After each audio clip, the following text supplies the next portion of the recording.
నమస్కారం. మేము విజయ్ కుమార్ గంట. ఆహారంలో మనం తీసుకునేటువంటి రైస్కు సంబంధించి ఈ మధ్య భిన్న కథనాలు వస్తున్నాయి.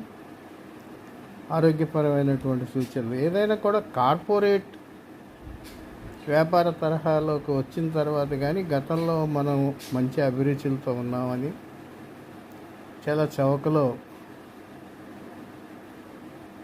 మంచి ఆహారం తీసుకునేవాళ్ళం అనే జ్ఞానం రావటంలా ఇప్పుడు వస్తుంది. అంటే వెనకటికే అయ్యార బియ్యమే తినేవాళ్ళు, స్వర్ణ తినేవాళ్ళు, ఇంకా ఏ రకాలు ఉండే నాకు తెలియదు నా వయసు చిన్నప్పుడు.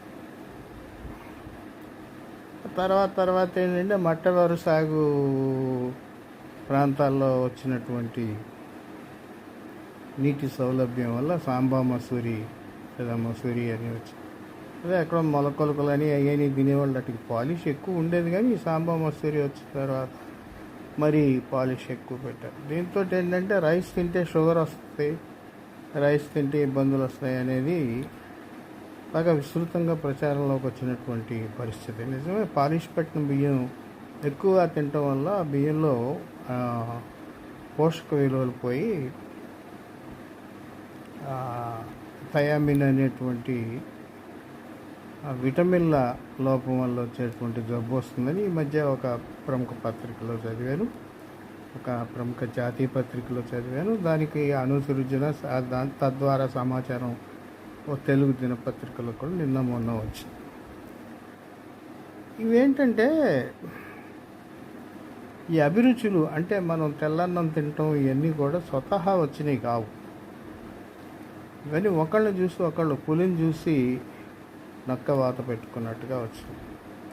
మరి తరతరాలుగా వచ్చేటువంటి మనం ఆహారపు అలవాట్లు, మన ఇంటి పాకశాలలో తయారు చేసేటువంటి వంటకాలు తినటం చాలా మంచిది. పాలిష్ పెట్టిన బియ్యం కన్నా కూడా మనం మిల్లుల్లో పట్టుకొని చేస్తాం.